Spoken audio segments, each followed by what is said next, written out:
26 फेब्रुवारीसाठी आपण Nifty bank निफ्टीचं analysis करणार आहोत. निफ्टीमध्ये पाहिलं तर विकली कॅन्डलने ऑल टाईम हायच्या वर क्लोजिंग दिलेली आहे. 26 फेब्रुवारीसाठी आपण सपोर्ट रेजिस्टन्स झोन पाहणार आहोत.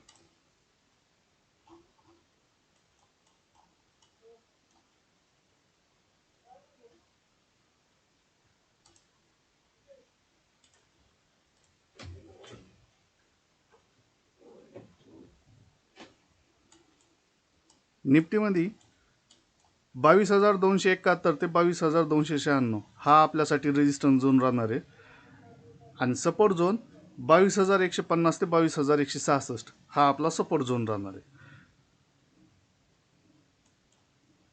जर उद्याच्याला पहिल्या अर्ध्या पाऊण तासामध्ये जर निफ्टीने रेजिस्टन्स झोन जर ब्रेक केला तर मार्केटमध्ये अपसाईडची रॅली येऊ शकते, जी की 22,450 पर्यंत असू शकते. जर निफ्टीने हा जो सपोर्ट झोन आहे आपला 22,150च्या खाली जर कॅन्डल क्लोजिंग दिली, सस्टेन झाला अर्ध्या तासानंतर, जर सस्टेन झाला पहिल्या अर्ध्या तासामध्येच, तर 22,000पर्यंतची एक डाऊन साईडची एक रॅली निफ्टीमध्ये येऊ शकते. आपल्यासाठी उद्याच्याला निफ्टीमध्ये हे दोन सपोर्ट आणि रेजिस्टन्स इम्पॉर्टंट आहे की पहिल्या अर्ध्या पाऊण तासामध्ये ब्रेक होणे गरजेचे आहे, तरच मार्केटमध्ये एक मोमेंटम येईल. पहिल्या अर्ध्या तासामध्ये जर ब्रेक नाही झाले हे, तर दिवसभर मार्केट ह्या दोन झोनमध्येच राहण्याची शक्यता आहे. जर का बँक निफ्टीमध्ये बघितलं तर बँक निफ्टी एक डब्ल्यू पॅटर्न तयार करताना इथं आपल्याला दिसत आहे.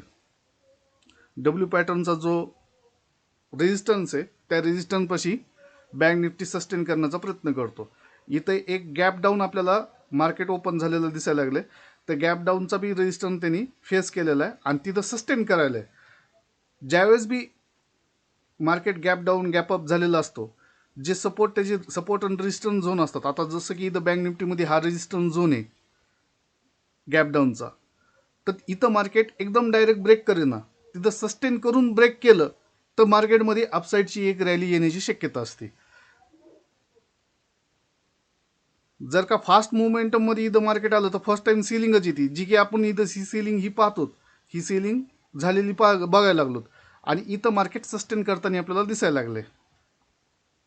हा इथं डब्ल्यू बी बनताना दिसायला लागलाय. उद्याच्यासाठी बँक निफ्टीमध्ये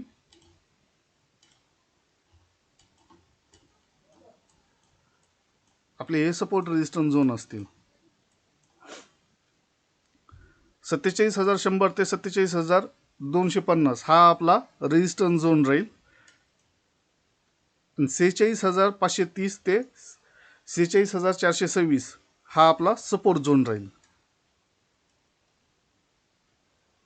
ओके, थँक्यू.